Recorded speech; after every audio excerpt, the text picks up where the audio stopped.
Kung ang mga senior citizen dito sa Pilipinas dismayado sa pagharang sa dagdag sanang pensyon sa kanila, iba naman ang sitwasyon ng mga matatanda sa Japan kung saan masaya nilang nagagamit ang benepisyong kanilang pinag-ipunan at mula sa gobyerno.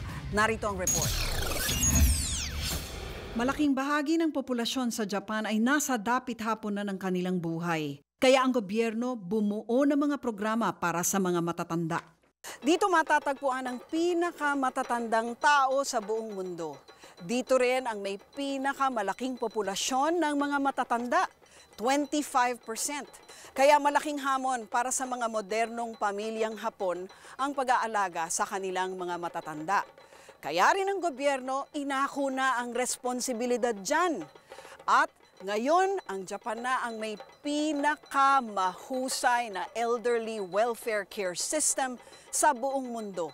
Taong 1963 nang ilunsad ang Japan's Welfare Law for the Aged. Ito ang batas na naglaan ng pondo para sa home care at home for the aged mula sa buwis na kinolekta ng lokal at sentral na gobyerno. Patuloy nilang inayos ang sistema at pinalawig ang 10-year Gold Plan. Taong 2000, nirepaso nila ang batas at sinimulan ang Kaigo Hoken o Long-Term Care Insurance System. Kalahati ng pondo para sa pag-aalaga ng mga senior citizens ay mula sa national tax ng Japan, habang ang natitirang kalahati ay mula sa premium na binabayaran ng individual kada buwan. Pagtuntong nila sa edad na 65, matatanggap na nila ang buong benepisyo ng long-term care system.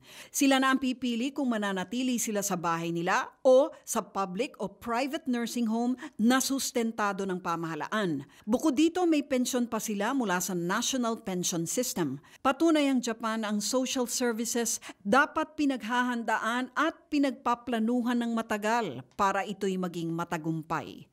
Umaaksyon, Lucy Cruz Valdez, News 5. Be sure to come back. Use 5 everywhere. Copyright 2016.